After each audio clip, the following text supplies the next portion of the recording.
ไม่สุงค่ามื้อนี้ได้มาสอนพี่น้องเขาเฮ็ดจั่งใดครับพี่น้องเฮ็ดหยังหั้นนะ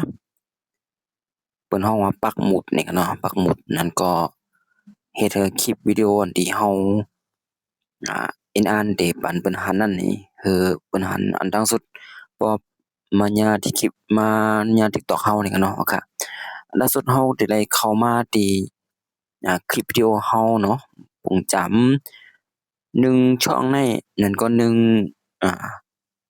หนึ่ง TikTok này này nó มันสิอ่าตำวางปุ่มสีแดงเนี่ยที่ว่าปักหมุดเนี่ยเนาะแล้วอยู่3อันนี่ค่ะเนาะล่าสุดเราได้มาหาโดยคลิปวิดีโอที่เราได้ครึ่งการมันนี่ค่ะเนาะล่าสุดค่ะนะเข้ามาที่แมวนี่ค่ะเนาะแมวนี่ก็เลยเนาะนี่ค่ะนะล่าสุดเรามานี่ค่ะพี่น้องมาที่ในคำเดียวครับนี่ครับนี่กันนะ ประมาณจุด3จุดเนาะเนี่ยเนาะที่เต็งก็ได้มีจุดอยู่3จุดนะครับนะโอเคเราเต็กเข้ากันเนาะแล้วก็ปัดมาทางไหนครับพี่น้องปัดมาทางไหนปัดมาทางไหนปัดมาทางไหนปัดจิกๆเนาะนี่ครับพี่น้องเขา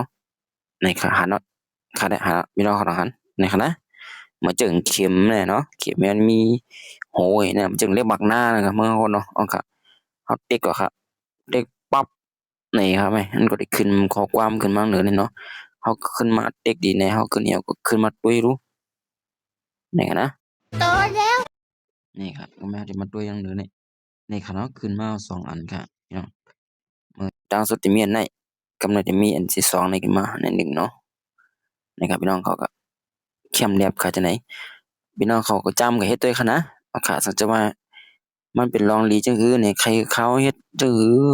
นี่ก็บอกรัดกันเข้ามาติดตามเข้ามาแล้วก็สัญจวาลีนี่ก็กด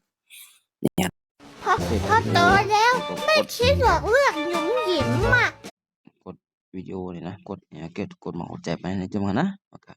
นั่นก็พอดีก็แค่มันอินกันได้กันเนาะค่ะแต่ว่ามันได้ใหม่สงค่า